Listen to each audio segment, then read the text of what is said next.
Well, we're making pictures in the sky here with Dimitri Neonakis. This is MariTIME Machines, and we've flown half of the pattern that we're doing today. We're doing some artwork, sky art with Dimitri. And here we go into the second M. You know, looking back into a camera while you're doing a bank is probably not the best way to settle your stomach. But thankfully, I'm not having a problem. This is a lot of fun. Woo! It's a pleasure to meet you, sir. Pleased to meet you. And I have heard so much about the work that you're doing, and Dream Wings was the start of it. Of course, there was the April 19th, 2020 flight that I think kind of propelled you into a much larger audience. A lot more people found out about the work that you were doing. Now, this particular aircraft that we're standing in front of, you've had this since 2019. 2019. So August of 2019, yeah. So I want to ask the spirit of Nikos and Kavadias. Kavadias? Yeah. Tell me about Nico. Nikos was a Greek poet and a traveler. He was a radio operator on the Merchant Marines. He wrote beautiful poems. I'm inspired by his poetry, and I named the airplane the Spirit of Nikos Kavadias. Why? I know you say you were inspired by it, but what was it about his words that made a connection to you? Well, air and sea, they have many common characteristics. Navigation, modern navigation versus the old style navigation, turbulence up in the air, and roughness down on the sea. But, you know, you gotta get somewhere. And the journey and everything else, and seeing the world through either you travel by sea or air. So it's all about traveling and the experiences. And sharing. I know sharing, yeah. You had a quote about remembering the people that opened the door for you. And yeah, that has to do with, you know, me being accepted to Canada. I think doing what I do, the charity work that I do, is my payback time to Canada and the Canadian people for accepting me as one of their own back in 1984 when I came from Greece. So Cirrus S22, SR22, 310 horsepower engine. This is a 2003 model. 2004. 2004. Yeah. Now the style of wing, that's specific to this composite material aircraft. Yeah. This was one of the best-selling aircraft for the last 20 years. Yes, very powerful. So tell me about the wing. What is so special about that? What makes it work? Well, the wing it's called a cuffed wing design. You can see that it's almost like two wings in one. Okay. The outer part of the wing has a lower angle of attack, and it helps pilots on slow flight, on a stall. So stall starts from the root of the wing and moves outward. When this part, the inner part of the wing, stalls, the outer part continues to fly because it has a lower angle of attack, right? And also has the aileron on it so the pilot can control it. Most airplanes that they're single, that they're not the same design, when a stall happens, the airplane drops the wing and then it goes on a spin. Right. This one here, it's safer. You can still control it in slow flight with that design. Which is really important because you say in some of the art that you're doing, you have to do some of these turns at a fairly slow speed. Some of them, yes, I do. Some of them, I even have to drop flaps to achieve low speeds on a very tight corners, yes. Now, for people who aren't aeronautically minded, flaps extend the wing. Tell me what's going on there. Extend the wing and help me to stay in the air at lower speeds. Now, as far as aircraft goes, like this one is very popular for a lot of reasons. It's a safe aircraft, but it's considered a high-performance aircraft in some ways? It is a high performance, yes. So you're not going to get your pilot's license and then jump into one of these likely? A lot of people learn on this, and that's great. Right. Other people do finish their training and they jump in one of these. Should we talk about the Yes, we should no? say. We should say that. Now, this airplane has a lot of safety features, including a parachute. So this aircraft has its own parachute? Exactly. Okay. It's a ballistic system parachute. It has a lot of... that shoot It's a out? rocket that shoots it up. Yeah, it gets from there. It has all kinds of safety features. So a lot of people with low experience, I mean, this is my opinion, they go and they buy this aircraft thinking, okay, I can rely on the safety features. Right. But I don't care how many safety features you have, if you don't have the experience to land or take off with a powerful aircraft, Right. you're going to be in an accident. So, although he has a lot of safety features, it also has a bad record for accidents and deaths. But it's not the plane, it's the pilot. It's not the plane, it's the pilot. To me, it's one of the greatest airplanes I've ever flown. Easy to fly, easy to land. But I also have over 2,500 hours of experience. On the plane, you have a muscular dystrophy sticker. Yeah. What is it about the Muscular Dystrophy Association, or how did that end up as part of your focus? The first child that flew with me as my co-pilot was Daniel Arsenal. His name is there. And he had muscular dystrophy. It's all about raising awareness about different illnesses. As a parent, looking at another parent that is going through something like that with their child, that's an awful lot.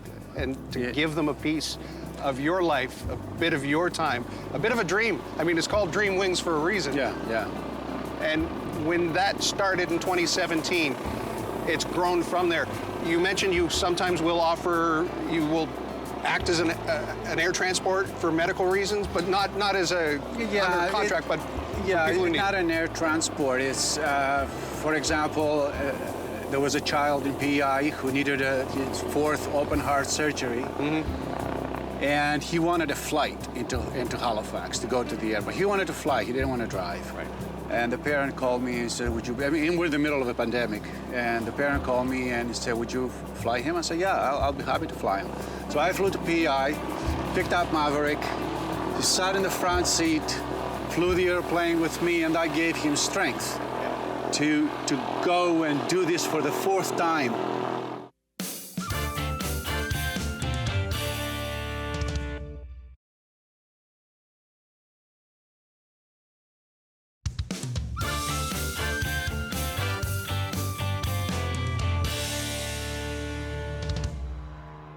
Some of the children that you've taken for a flight have gone on to become pilots themselves. Yeah, I do run another program. I run different programs. One of them is for Native children. Regardless of their medical condition, I invite them to come to the airport, take a flight, teach them a few things so I can spark their interest. Yes. Reason for that is because a program like this does not exist, and Native professionals in aviation field are very on the bottom of the barrel. So I want to introduce aviation to Native kids, and hopefully someday, if I achieve one of them to become a pilot, then I have achieved my goal. I have made a difference. Again, I'm not here to change the world. I'm just here to make a tiny little difference. And if by just one kid, then it's obviously I have succeeded. Hopefully, when I'm old, one of those kids that I taught how to fly will invite me to their cockpit on a 767. Right.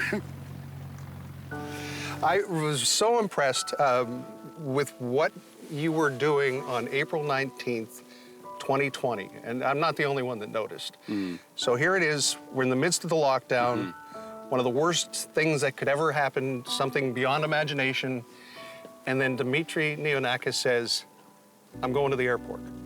What was going on? What was happening right then? Well, these were tough days. I mean, we're just a couple of months into a pandemic, uncertainty. We can't even see our children. We can't see our parents. It's just locked down. And then in the midst of that, this terrible act of violence. And you're in bed, and you're listening to the reports, and you're texting with your friends. You get some picture of how horrible this is. And by the afternoon, you're exhausted. I was exhausted. So I told my girlfriend, Lara, I said, I think I want to go to the airport, because sometimes flight for me liberates me from my problems. If I have problems at work, I want to get up in the air and just feel the freedom. So then I had a thought.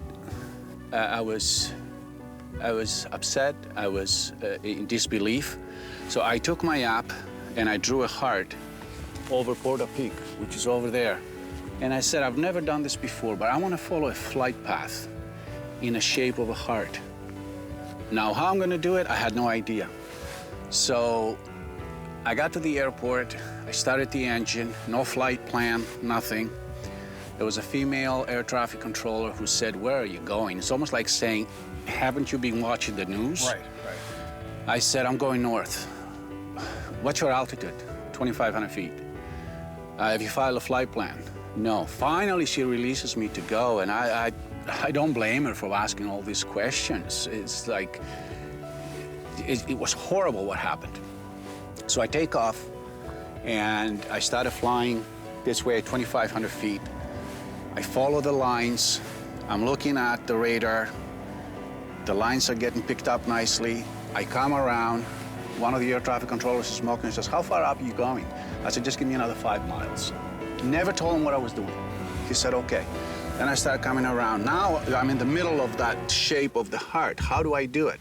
Okay, I'm just gonna go this way, turn around, and come back instead of turning to the left. So I had to bank the aircraft really hard, and that's when Lara said to me, don't kill us trying to draw a heart. It was the only funny moment in the whole thing. I felt the pain below me. And at one point, we're coming around again on the other side of the shape of the drawing, and we saw a single light. It was getting dark. And Lara says, would that be Portapique? I said, I don't know. It was probably, I don't know. It was eerie. But we closed in, and that's when it showed up in the radar of the air traffic controllers what flight path I took. Now they understood. And when I came in, I contacted the Halifax Tower, same air traffic controller, landed. She gave me instructions to taxi, and then she says, that was a beautiful flight path. And I said, you saw that? She goes, yeah. And I checked my phone, and there was somebody who, that thing had gone viral already. Wow. And I said to Lara, I said, this, it might bring some hope to a lot of people. And sure enough, a day later, I was getting messages from family members of the victims saying, thank you, that meant a lot to us. One person said, you know, my boyfriend lost both of his parents, and this meant a lot, what you did. That's when I realized that although it's a flight, although you're writing a line, it's also a means of support, supporting your fellow people. So your fellow Nova Scotians or your countrymen, whoever. So that was the start of the very first drawing that I did. And then a couple of days later, I looked at it, it was perfect. And I thought, how did I do that? I want to do another one. Inspired. So yeah, inspired, yeah. And I read that you were a little bit upset that it went viral and that you called your daughter Alex in I California. got upset because we had so many dead people. And a pregnant mother. People, us, you know, like people who live right down here. And I have all these reporters calling me to talk to me about a flight that I did. So I was very upset, and I called my daughter, and I said, Alex, I don't want to talk to anyone. I was crying. And my daughter Alex said, Dad, you need to tell the story because it's the only light in our darkest hour, and people need it. So you have to tell that story. And I said, okay. I listened to my daughter a lot, so yeah. And you took my call back. Not long after that, we talked about that. That was you. That was me. Wow. And here we are. And 22 pictures in the sky you've drawn over the years. Over the years, yeah, 22, yeah. And others have gone viral. And others have been... It's not about going viral, although it helps. I did one for the fishermen who lost their lives. Yes. That helped bring in, before Christmas, over $80,000 for those families. So, using the airplane to do that, I feel pride. Charlie Golf Zulu Papa Tango. Correct. Your phonetic alphabet is excellent. Tell me about your papa. Oh, I'm Papa. You're the papa? Yes, I'm actually just became a grandfather a couple of years ago. Congratulations. In 2020 to a lovely girl named Lena. So that's my first granddaughter. So I am her papu. Papu. Which is Greek for grandfather. So Now, you I'm a talk- little crazy about my granddaughter. Well, I'm sorry. I had to throw it in there, okay? You should be. Absolutely. Hey, Hi, Lena.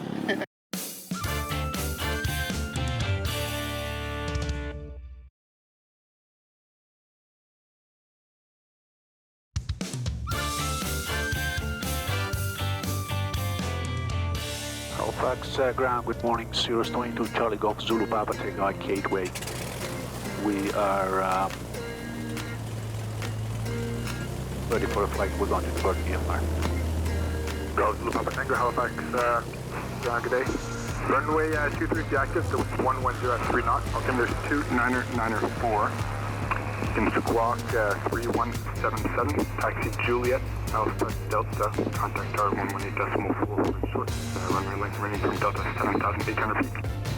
And Zulu Papa Tango, what are you planning to do today?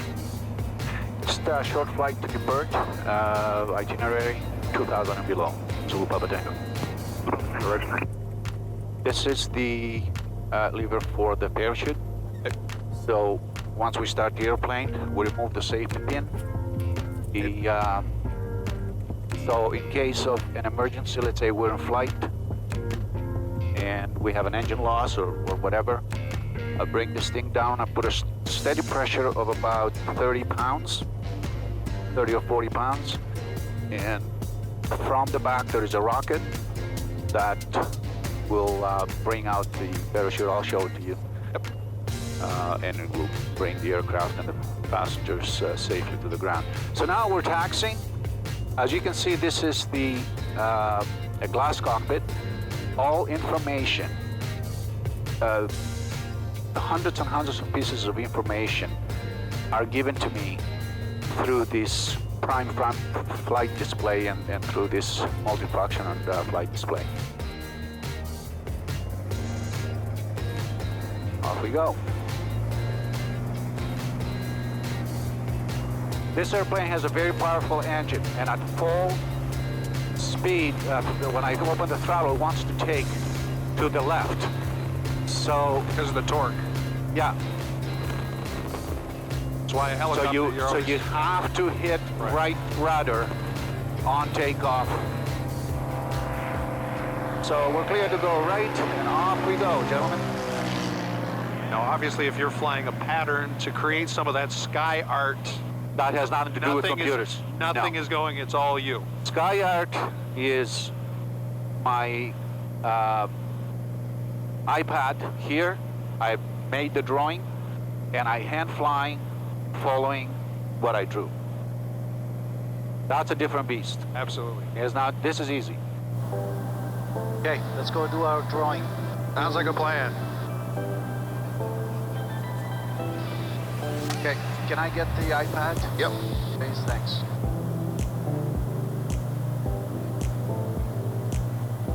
And this is the magic. How we do the magic. Yeah. See the little airplane? Here we are. So what program are you using on the iPad? Golf 4 flight. This was the one that you started with? Yeah. It's 4 flight is for pilots, and it helps me with my drawings. Right. And we're gonna go like this now. Ready? And here we go.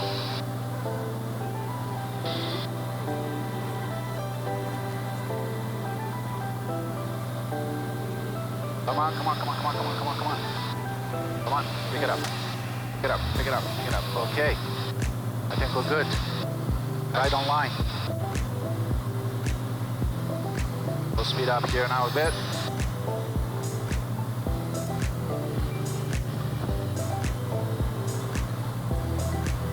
A little bumpy. Following this line. At this point, I might just use heading and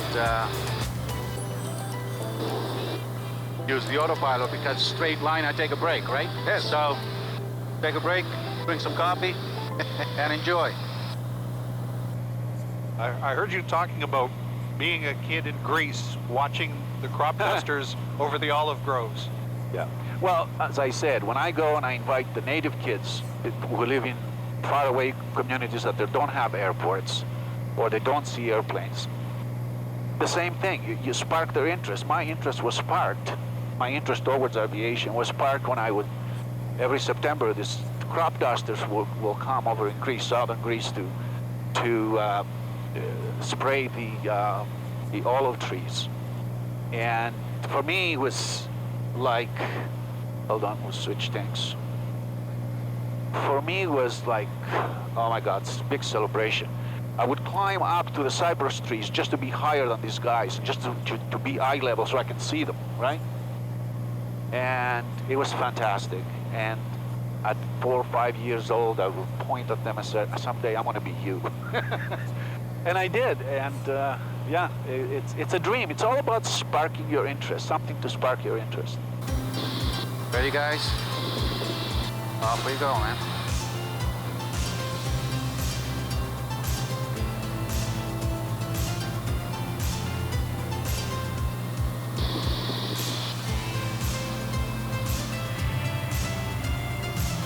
You can see quite the damage from the hurricane.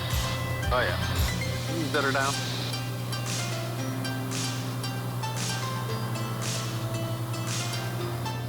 Last turn, guys, I promise. Got to finish the artwork.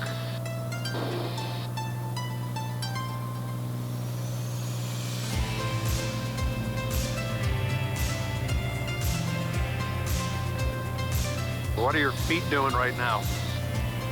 Pressing a little bit of a rudder to bring the airplane around. A little bit of right rudder. Sierra Juliet Whiskey, roger, check. I also fly senior citizens for their 80th birthday to recognize their life's work and say thank you for what you did and for your life's work. They love it. A lot of our senior citizens suffer from senior depression. So it's a great way to take them out of the home, wherever they at. They come with me, we spend a couple hours up in the air or on the ground. You know, I learn from them too. I learn great things from these senior citizens, so it's great. So we can go direct now to Halifax. Enter, our drawing has finished, and we're going directly to Halifax. Air Donair Zulu Papa Tango, Tower number 1, runway 23. Air copy. Right on. I'm glad they got a chuckle. Oh, yeah, you too. These are my buddies, eh? Okay. And because of the pizza job, they call me Air Donair. Oh, that's awesome.